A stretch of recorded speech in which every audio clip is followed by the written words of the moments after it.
How you doing? Welcome to Rollin with Rep Nolan, and we are here to talk about a matter that continues to come up, continues to revolve around our community.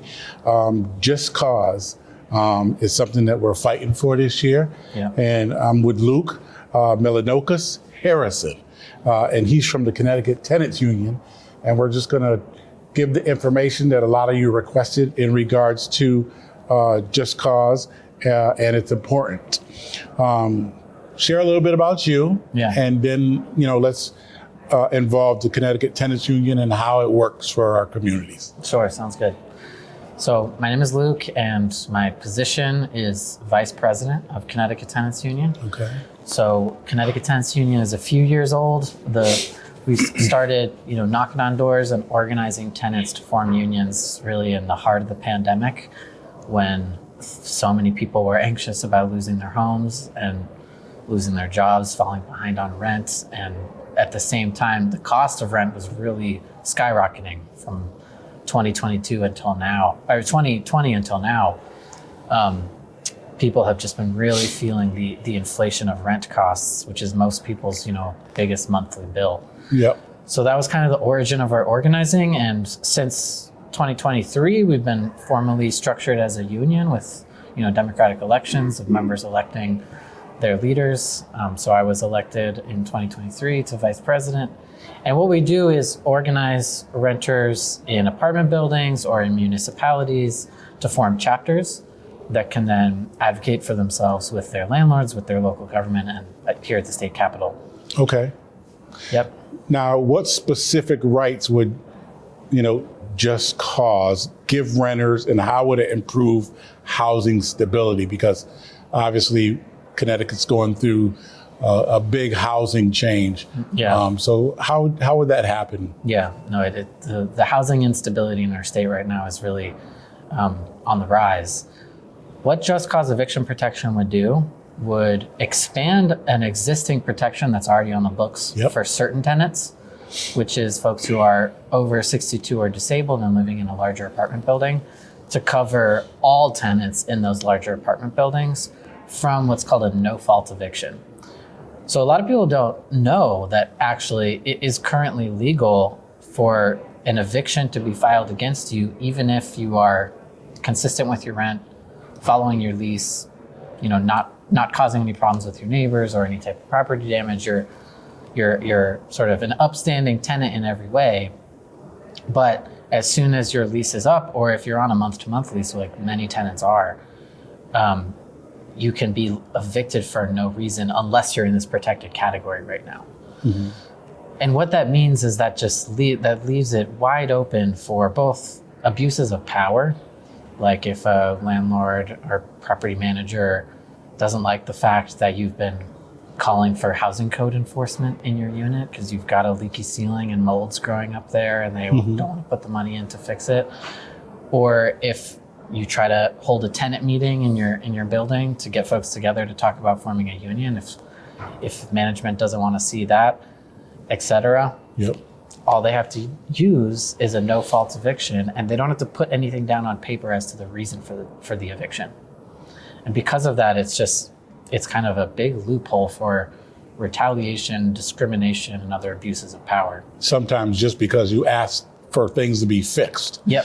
Or concerns in regards to something malfunctioning on the property. It's an easy way to say, I think when the time's up, the time's up. Exactly. Yeah. Exactly. Now, there are landlords out there that say that their rights are taken away, but at the same time, we're being told that they still can relieve people from their apartments for certain things. Do you want to share that?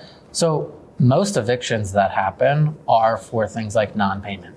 That the majority of evictions out there is for non-payment. That's kind of, it's a related issue because the big problem that we're facing is that so many people are struggling to afford the rent. So many people are this close to, they experience a disability or a health condition, or their car breaks down, or they lose a job, and they're this close financially to the edge. And so they fall behind on the rent and experience a non-payment eviction. Just cause doesn't touch that. The only relation it has to that is that we are hoping it will have somewhat of a stabilizing effect on the inflation of rent, which is outpacing the rest of inflation very dramatically. Right. By disincentivizing, mass increases in rent across the board, typically when new property owners come in from out of state and want to clear out existing tenants and jack up the rents aggressively. Yeah.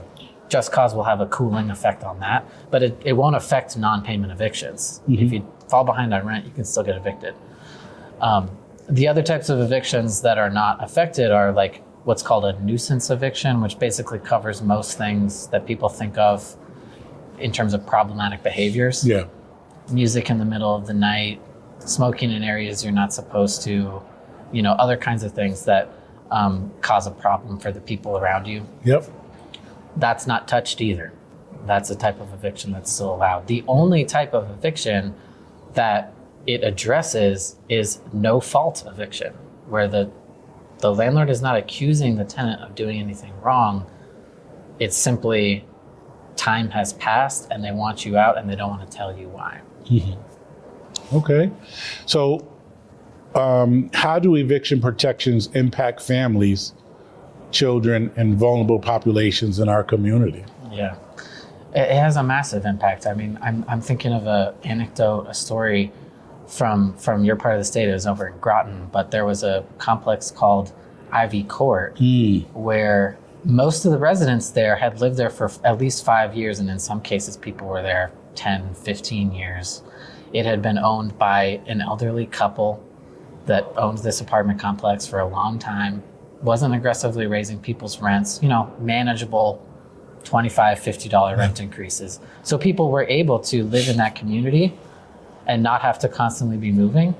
And a lot of the folks who lived there were telling me about how safe they felt knowing their neighbors and their kids knowing their neighbors' kids. And it was a stable community. Yeah.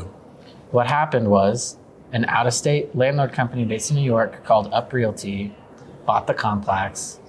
No one knew ahead of time what was going to happen, and just started allowing everyone's leases to expire and didn't renew anyone's leases. And then as soon as those leases were expiring, hit them with no fault evictions. Ivy Court is basically a ghost town at this point. I mean, it's the community that was there is completely gone. People were scattered. People had to pull their kids out of school in the middle of the school year to find a new place to live. People had to double up with other family members and all move into somebody's guest room or sleep on somebody's couch, stay in hotels for months at a time, scrambling to get resources together, which had an enormous impact on kids in particular, because like I said, it was a community where kids had been able to grow up next to neighbors that they knew and trusted.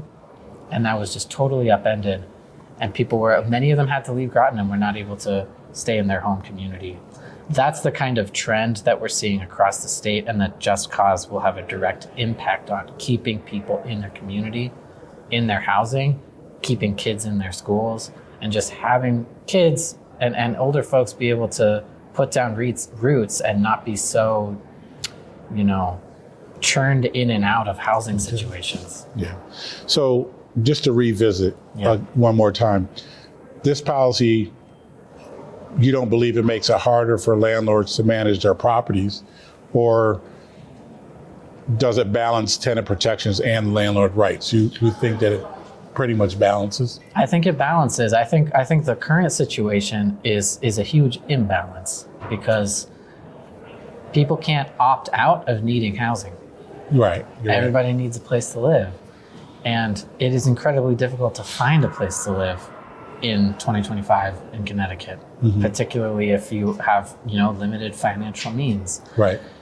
And part of that is you see the trends over time of how much faster rental costs have increased compared to what people are making in their wages. And it's just been a consistent, disproportionate growth in the cost of rent compared to wages for the past 20 or 30 years, which just means more and more people than ever before are feeling the stress of not being able to afford an apartment. Right.